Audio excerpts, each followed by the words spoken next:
Berikut hasil analisis saya yang dikumpulkan dari beberapa sumber dan referensi data terpercaya. Pertama, pindah ibu kota dari Jakarta ke Kalimantan adalah skenario besar dari Cina. Kenapa?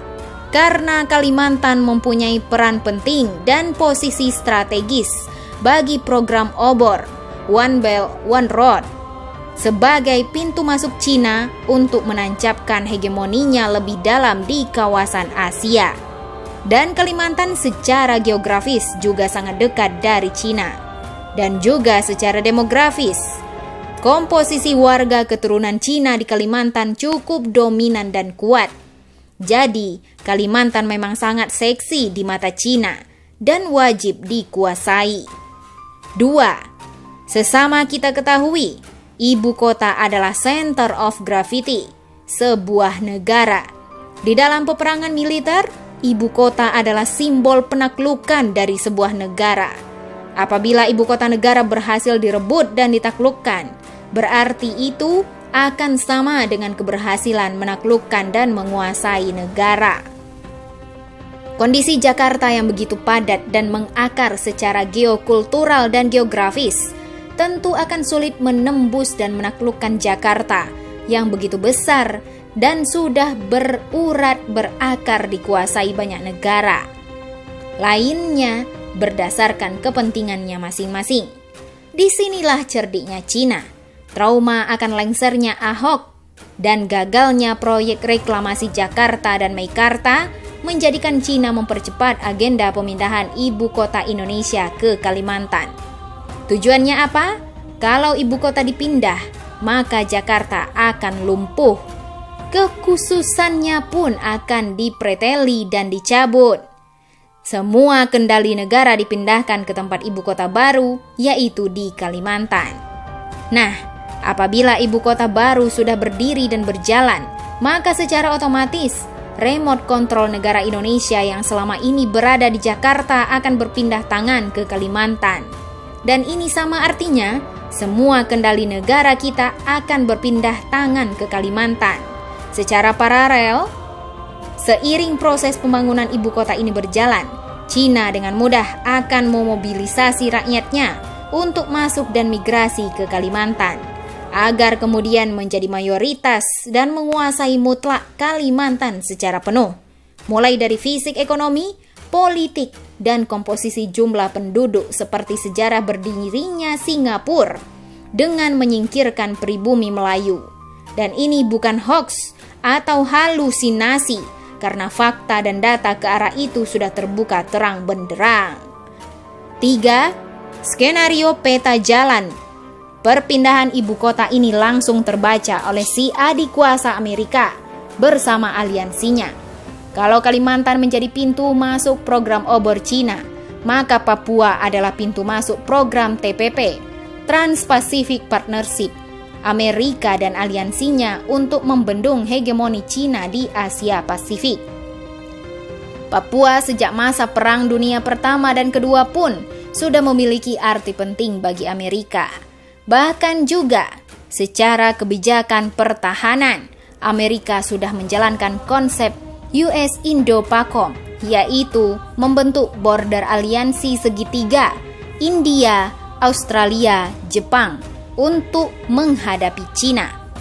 4. Jadi, perpindahan ibu kota ke Kalimantan ini sangat berdampak besar bagi masa depan Indonesia di antara jepitan dua kekuatan besar raksasa dunia.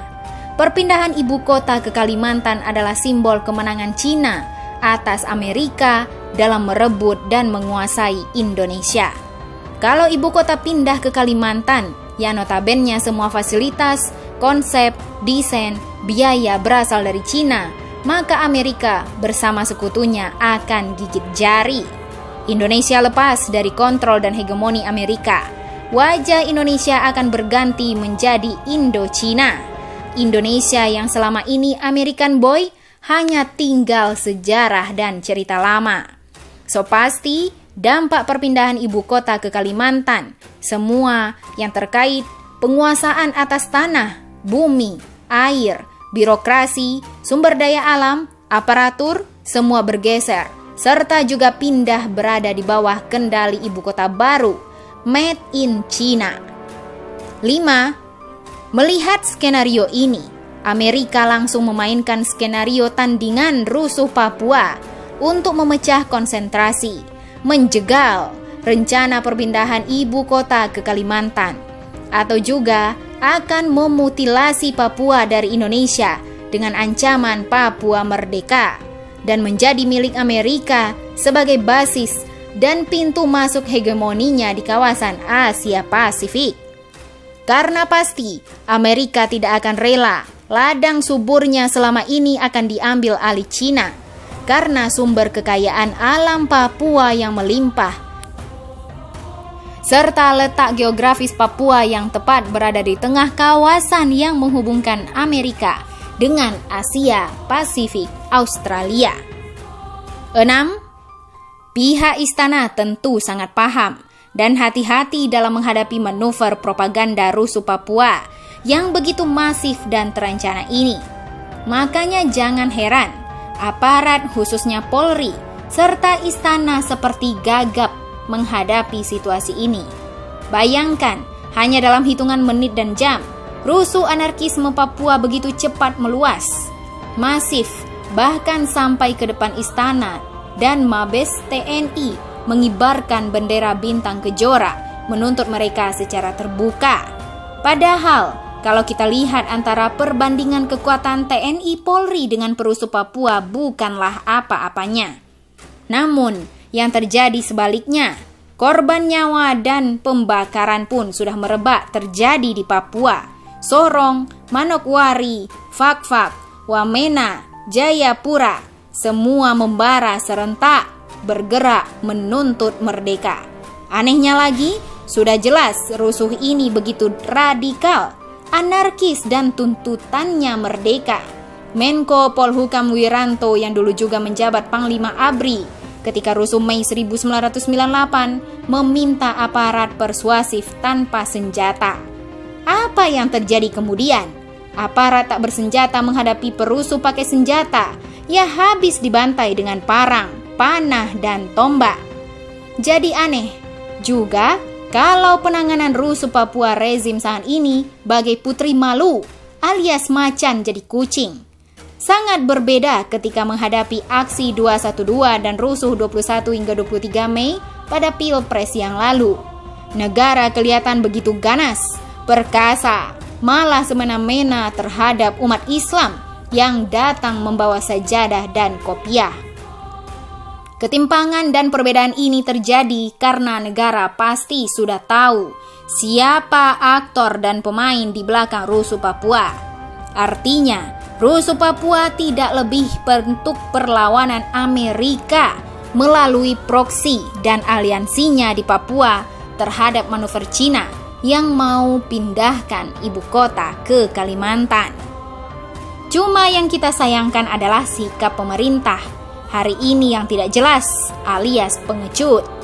Seharusnya Indonesia pandai memainkan prinsip politik luar negeri negara kita, yaitu bebas dan aktif, sehingga tidak perlu terkungkung di bawah ketiak satu negara secara total. Seharusnya Indonesia bisa memanfaatkan kondisi ini untuk menjadi peluang bargaining yang paling menguntungkan dari tarik-menarik dua raksasa dunia ini, bukan malah terjepit tak berdaya seperti sekarang ini. Untuk itu, kembali pada kesimpulan, inilah saatnya bangsa Indonesia menyiapkan skenario ketiga untuk membebaskan Indonesia dari jepitan dua raksasa dunia ini. Cukup rakyat yang jadi korban, negara diobok-obok, kita diadu domba. Indonesia harus bangkit dari kondisi keterjajahan ini. Mari rakyat Indonesia bersatu padu untuk mendesak pemerintah agar berani bertindak tegas, menumpas separatisme Papua dengan tuntas. Karena kalau tidak, rusuh Papua bisa menjadi pemicu utama dari disintegrasi bangsa. Selanjutnya, masyarakat juga mendesak agar presiden serta legislatif untuk membatalkan wacana pindah ibu kota ke Kalimantan. Karena ide ini hanyalah ibarat Indonesia memberikan lehernya kepada Cina. Stop! Jangan lagi jadi pengkhianat bangsa dengan menjadikan diri pelayan, penjilat kepentingan Cina. Mari kita kembalikan Indonesia sebagaimana amanah konstitusi kita, yaitu menjadi bangsa yang bersatu, berdaulat, adil dan makmur di bawah panji Pancasila. NKRI harga mati, insya Allah. Oleh Anton Permana, alumni Lemhanas PPRA L8 tahun 2018. Bagaimana menurut Anda?